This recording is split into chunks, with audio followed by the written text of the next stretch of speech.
Berani terbuka adalah awal pemulihan diri. Yes.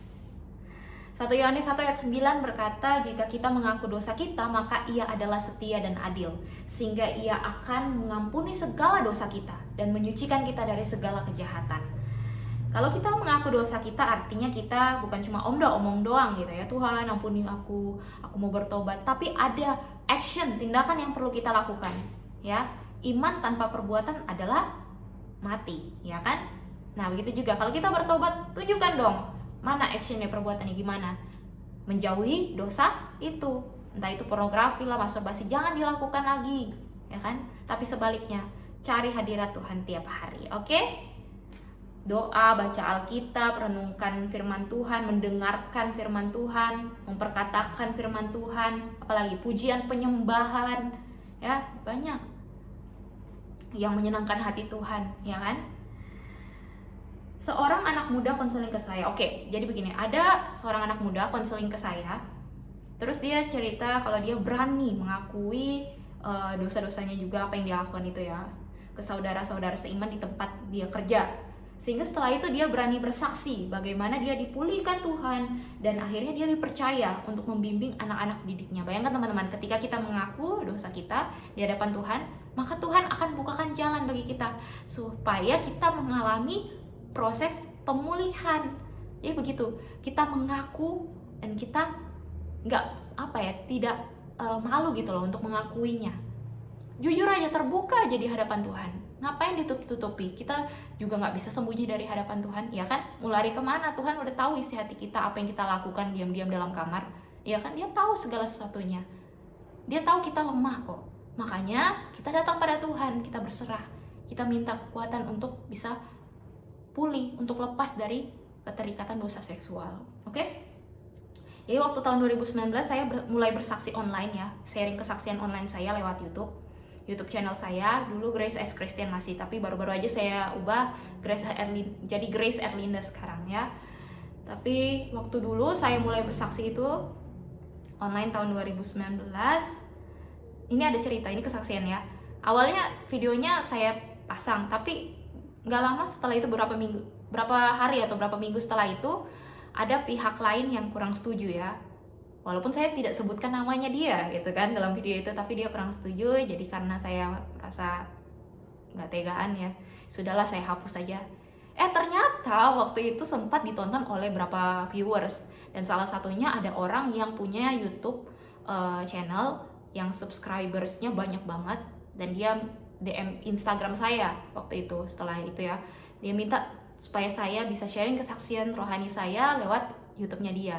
Bayangkan teman-teman, kalau Tuhan sudah berkehendak, maka ya kehendak Tuhan yang jadi. Meskipun manusia mau mencoba menggagalkan, tetap ya. Karena apa? Waktu itu saya tergerak untuk memberikan kesaksian rohani setelah begini. Ceritanya nih begini, saya kan puji Tuhan lepas dari sudah tidak melakukan itu lagi ya, dosa-dosa seksual itu udah lepas itu tahun 2018 ya kan. Tapi 2019 waktu saya di Malaysia waktu itu ya, belajar ya, ambil studi, kok tiba-tiba saya ini lagi buka laptop teman-teman. Saya ingat ya, kalau tidak salah buka laptop, kok rasanya tiba-tiba pengen melakukan itu ya. Kan udah lama nggak ini ya, maksudnya itu udah tahun 2019 loh. Nah, baru saya udah mengarah ke sana, seperti saya ditegur jangan untuk tidak lakukan itu, dan saya diingatkan untuk bersaksi tentang itu. Jadi lewat hal itu saya diingatkan untuk bersaksi bagaimana saya lepas dari keterikatan dosa seksual. Jadi tapi saya tidak lakukan ya, jadi tidak lakukan karena ternyata itu saya percaya caranya Tuhan buat saya diingatkan, ayo bersaksi. Karena saya memang jujur rindu untuk bersaksi dari saya di kampung Inggris tahun berapa? 2018 ya. 2000 ya betul 2018. Karena saya melihat banyak teman-teman dari berbagai daerah, mereka bersaksi ya, sharing kesaksian rohani. Saya kok pengen juga ya, karena saya dulu belum pernah sharing kesaksian seperti itu ya, dari aliran Protestan. Jadi saya nggak ada seperti itu di gereja, tapi saya pengen rindu. Makanya lewat cara tadi yang kok rasanya tiba-tiba pengen melakukan itu ya, itu saya akhirnya digerakkan jangan lakukan itu. Tapi hal itu jadi peringatan buat saya bersaksi, untuk mengakui gitu loh, mengakui. Ya saya lakukan lewat online. Tahun 2020 apa yang terjadi? Pandemi teman-teman, pandemi kan. Banyak orang yang menonton video saya yang lewat YouTube channel yang lain ya. Setelah Tuhan bukakan jalan supaya saya bisa sharing kesaksian. Padahal saya nggak sangka loh Tuhan gerakan ada orang DM Instagram saya buat minta saya sharing kesaksian saya. Itu seperti Tuhan buka jalan. Kehendak Tuhan yang jadi maka terjadi. Meskipun ada pihak lain yang nggak setuju, kurang setuju kan. Tapi saya nggak sebut namanya begitu. Tetap jalan Tuhan ya. Kehendak Tuhan yang jadi, oke? Jadi begitu teman-teman ya. Ketika kita mau mengakuinya, kita tidak malu meskipun itu di tengah-tengah orang banyak, meskipun itu dilihat publik. Tapi disitulah keterbukaan adalah awal pemulihan gambar diri, ya kan? Gini, tema camp pemulihan suatu gereja ya. Jadi ada program suatu gereja yang seperti camp pemulihan begitu. Temanya itu keterbukaan adalah awal pemulihan. Nah, ini yang membuat saya teringat. Jadi akhirnya saya buat juga ini materi ini. Kita baca Markus 5 ayat 25 sampai 34. Adalah di situ seorang perempuan yang sudah 12 tahun lamanya menderita pendarahan. Ia telah berulang-ulang diobati oleh berbagai tabib sehingga telah dihabiskannya semua yang ada padanya. Namun sama sekali tidak ada faedahnya, malah sebaliknya keadaannya makin memburuk.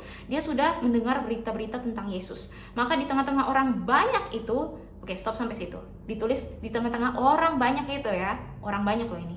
Ia mendekati Yesus dari belakang dan menjamah jubahnya. Sebab katanya, asal ku jamah saja jubahnya, aku akan sembuh. Seketika itu juga berhentilah pendarahannya dan ia merasa bahwa badannya sudah sembuh dari penyakitnya. Pada ketika itu juga Yesus mengetahui bahwa ada tenaga yang keluar dari dirinya. Lalu ia berpaling di tengah orang banyak dan bertanya, siapa yang menjamah jubahku? Gitu ya. Murid-muridnya menjawab, engkau melihat bagaimana orang-orang ini berdesak-desakan dekatmu? Dan engkau bertanya, siapa yang menjamah aku? Lalu ia memandang sekelilingnya untuk melihat siapa yang telah melakukan hal itu. Perempuan itu yang menjadi takut dan gemetar ketika mengetahui apa yang telah terjadi atas dirinya, tampil dan tersungkur di depan Yesus dan dengan tulus memberitahukan segala sesuatu kepadanya. Sampai situ dulu. Perempuan ini tampil artinya apa? Ya berani mengakui kan, berani maju, tampil tuh. Meskipun di tengah-tengah orang banyak. Tersungkur depan Yesus artinya apa? Merendahkan diri. Tidak sombong, tidak pamer. Karena apa? Dia sembuh, disembuhkan seketika itu juga, instan, tiba-tiba, sembuh aku, gitu kan?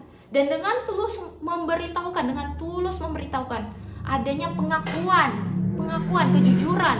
Dia berani terbuka. Ini Tuhan, ini yang ku alami. Gitu teman-teman, ya kan?